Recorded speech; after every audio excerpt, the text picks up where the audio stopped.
Assalamualaikum warahmatullahi wabarakatuh. Pemirsa gapai kemuliaan yang dirahmati Allah, apa kabar Anda hari ini? Semoga Anda senantiasa sehat dan selalu berada dalam lindungan Allah Subhanahu wa taala. Amin ya rabbal alamin. Alhamdulillah, senang sekali hari ini saya Miladia Rahma kembali hadir menjumpai Anda dalam program kesayangan kita Gapai Kemuliaan. Selama 30 menit ke depan, insya Allah kita akan sama-sama belajar seputar ilmu agama yang mungkin banyak dari kita yang belum mengetahuinya atau bahkan salah dalam memahaminya. Nah, seperti biasa tidak sendiri, sudah hadir bersama saya di studio ada gurunda kita semua, Kiai Haji Haris Hakam. Assalamualaikum Pak Kiai. Waalaikumsalam warahmatullahi wabarakatuh. Apa kabar Pak Kiai? Sehat, alhamdulillah, afiat. Ini cerah ceria ya hari ini ya. Bajunya juga cerah ceria ini, Masya Allah. Alhamdulillah. Terima kasih hari ini Pak Kiai hadir untuk menjawab beberapa pertanyaan ya seputar ada fikih juga, ada soal akidah juga yang insya Allah hari ini akan kita bahas bersama. Nah, bagi Anda pemirsa yang juga memiliki pertanyaan, Anda bisa mengirimkan pertanyaan Anda baik berupa teks maupun dalam bentuk video melalui nomor WhatsApp yang tertera di layar kaca. Anda juga berkesempatan untuk bertanya langsung pada Pak Kiai melalui sambungan Zoom yang nanti secara teknis akan ditentukan oleh tim Gapai Kemuliaan. Nah, kita langsung ke bahasan kita Pak Kiai. Belakangan ini kan ada kemudian yang juga lagi santer Pak Kiai yang jadi perhatian dan sorotan kita semua. Sebuah lembaga pendidikan besar di Jawa Barat yang kemudian dicap sesat lah bahasanya begitu. Nah, dalam konteks parameter Islam lah begitu Pak Kiai. Sebenarnya ada tidak sih batasan sebuah ideologi atau sebuah akidah ini dipandang sesat atau tidak, itu sebenarnya parameternya apa? Tafadhol.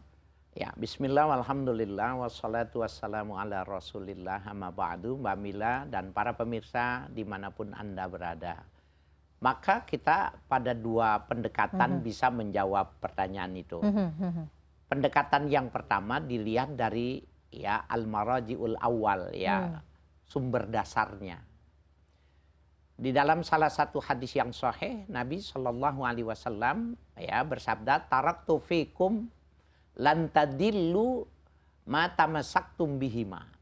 Aku taraktu fikum amrain, aku tinggalkan kepada kalian itu dua hal.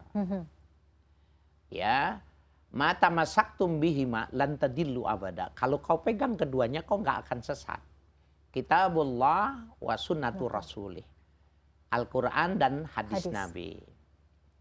Nah, jadi kalau ada orang tidak memegang keduanya ini, atau salah satu dia tidak memegangnya, sudah otomatis pada pendekatan ini dia sesat. Karena apa? Karena dia tidak akan bisa sampai kepada titik yang dituju karena ya informasinya tidak komplit, ya gitu ya. Yang kedua, orang bisa sesat itu di dalam menafsirkannya. Betul. Nah, dan yang paling banyak orang juga justru jatuhnya ini dalam penafsiran. Betul. Nabi sendiri sudah memprediksi bakal banyak orang yang mengaku sebagai nabi. Nabi setelah beliau ya. Sudah memprediksinya itu. Dan Nabi juga sudah memprediksi bahkan banyaknya pendapat-pendapat orang ketika memahami Al-Quran dan Al-Hadis. Ini juga sama di dalam yang disebutkan di dalam hadis. Ya, man qala fil Quran bi ra'yi, barang siapa yang mengatakan Al-Quran dengan pendekatan rasio. Dalam riwayat lagi, man qara al-Qur'ana min ghairi ilmin. Barang siapa yang berbicara tentang Al-Quran tetapi tidak didukung oleh disiplin keilmuan yang cukup. Fal yatabawwa maq'adahu minan nar. Siap-siap tempatnya di neraka. Nah, bi ghairi ilmin itu oleh ulama udah disepakati di dunia ini.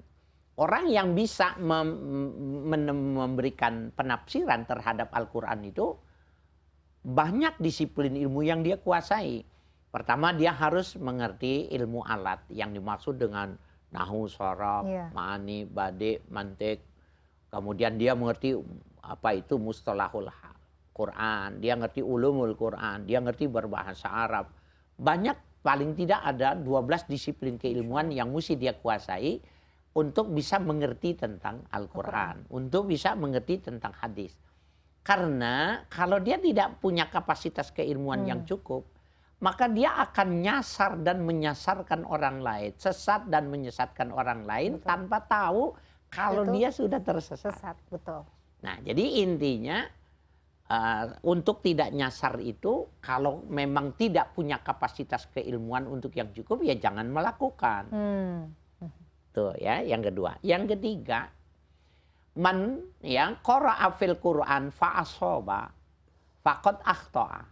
Siapa yang berbicara Al-Qur'an dengan akalnya bira'yi fa asaba, benar ternyata. Menurut Allah memang begitu. Fa akhta'a, dia sudah melakukan kesalahan. Kenapa? Karena benarnya untung-untungan. Iya, Bukannya benar yang, kan kalau kebenaran secara disipliner itu kan ada kriterianya. bisa dibuktikan misalnya secara empiris misalnya Ya, Pak Kiai gitu. bisa bisa dibenarkan.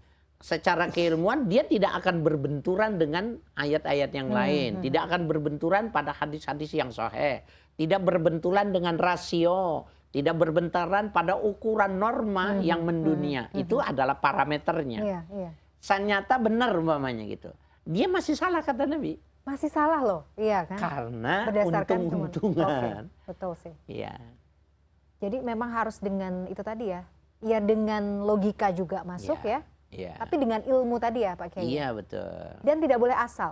Jadi memang untuk urusan belajar ini, Quran dan hadis, memang harus cari guru kan Pak Kiai? Wajib. Wajib kan? Nggak Iya. bisa kita ngasal, ya udahlah Bismillahirrahmanirrahim belajar sendiri gitu. Nah, Hei, Anda siapa gitu kayak kapasitasnya iya, belum. man kana syaihu kitabun fa syaihu syaitan. Orang yang berguru dengan kitab, autodidak. Iya, iya. Ya, maka sebenarnya gurunya setan. Nah, itu dia. Artinya dia akan terintervensi oleh setan, masuk majrad dam, mengikuti aliran darah, kemudian masuk ke pusat ya motorik manusia, mempengaruhi hati, maka dia akan menafsirkan hal-hal yang sesuai dengan seleranya. Nah, itu yang berbahaya. Oke, Kasus yang Mbak Mila sampaikan itu kan sebenarnya itu. betul. Dia pegang Quran, dia pegang hadis. hadis, tapi menginterpretasikannya, Sendiri. menafsirkannya yang menurut pemikiran dia. Sesuka hati begitu. Sesuka hati. Nah, kalau seandainya masakan, memang dia cocok. Masaklah sesuai dengan selera itu. Tapi kalau kemudian disajikan buat orang lain, Jangan mengatakan itu enak. oke. Belum tentu. Belum tentu. Iya. Nah, ini juga yang menjadi pertanyaan. Bagaimana kalau kita kemudian bermudah-mudahan dalam menyesatkan orang? Nah, mengkategorikan atau memberi label sesat itu juga perlu pertimbangan kan Pak Kiai? Iya. Nggak bisa ngasal kan? Nggak Nah, nanti boleh. kita akan bahas ya di segmen berikutnya. Insyaallah. Pemirsa jangan kemana-mana, temukan jawabannya hanya di Gapai Kemuliaan.